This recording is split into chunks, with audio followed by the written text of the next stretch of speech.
namoota mana hidhaa keessa turan warra dararraa adda addaa keessa turan akka isaan hiikamaniif akka isaan maatii isaaniitti dabalamaniif akka isaan isinitti dabalamaniif uummata qabsoo gochaa tureetiif nagaa isin gaafadhee galata isinii galchuu duwwaadhaa galanni keessan guddaa galatoomaa.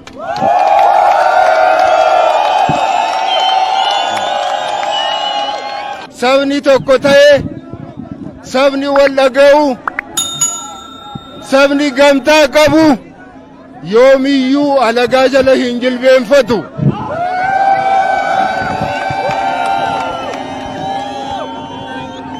Uummanni keenya waggaa dheeraadhaaf alagaa jala cabee kan inni ture gamtaa har'a qabu kana sababii hin qabneef ture. Har'a garuu rabbiif galanni haa ga'u. Oromoon tokko ta'ee mirga isaa kabachiifachuudhaaf yeroo inni itti ga'e sababii ta'eef ammallee kana keessatti namooti qooda fudhatan hundumti keessan galanni keessan hin badin galatoomaan isiniin jedha.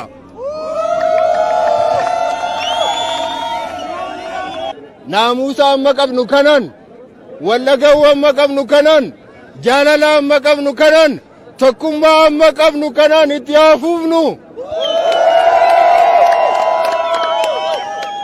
Amma yeroon isaa yeroo itti wal qoodan miti. Yeroo itti siyaasaan adda wal baasan miti. Yeroo itti paartiidhaan adda wal qoodan miti. Yeroo itti amantaan wal qoodan miti. Amma yeroo itti tokko ta'anii kaanii mirga ofiif qabsaa'anidha.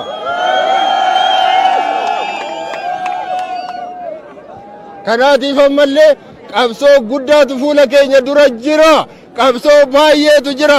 Qabsoon kanaan waan raawwate isinitti hin fakkaatin. Qabsoo inni guddaan ammallee fuula keenya dura jira. Kana caalaa walitti haasa'uudhaaf walii wajjiniin haasa'uudhaaf yeroo baay'ee qaban gara fuulduraatti akkuma nagaadhaan dhuftani nagaadhaan qe'ee keessanitti gala.